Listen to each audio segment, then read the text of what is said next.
class. Today we're going to be talking about the parts of a book. We read books every day in reading centers and as a class, but we have never talked about what goes into making a book. Before we get started, we need to make sure we remember that every single book is different. We're going to learn about the general parts of a book today. Some books you read will be missing some of these parts, and some will have extra, and that's okay. So let's get started. We're going to work from the outside of the book in. First, we have the front cover and the spine. These are what hold the pages of the books where they're supposed to be. On the covers of a book, we can find lots of useful information. The front cover holds the title, author, and illustrator.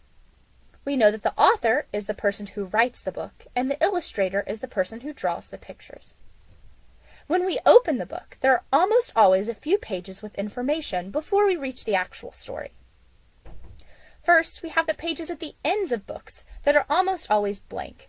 We call these end pages. Next, we see the title page. This tells us the title, author, and illustrator again. It also lists the publisher, the person or company that made the book and sold it. We turn the page and reach the dedication page. This page holds a lot of information. Let's look at it from the top to the bottom. First, we see the dedication. This is where the author and illustrator dedicate or give thanks to the people who helped them or inspired them when making the book. Below that, we see a lot of words in a very small font. This section holds a lot of information that librarians use to determine how to label and shelve a book. We don't need to worry too much about this, but if you want to learn more, we can talk about it during reading centers. And then we read the story. In centers today, you'll get practice reading and identifying parts of a book, and you'll actually read this story, so we won't need to right now.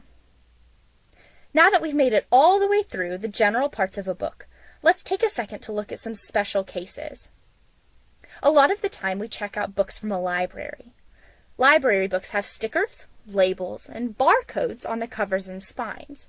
Here are a few examples of library books and the different kind of stickers librarians put on them. This book is another example of a special case. Sometimes a book can be written and illustrated by the same person.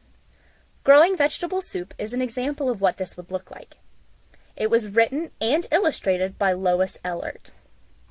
And that's everything you will need to know about the parts of a book for reading centers today. So what did we learn? Today we learned how to identify the parts of a book so that we can become better, more efficient readers. Thank you for listening, and good luck in reading centers.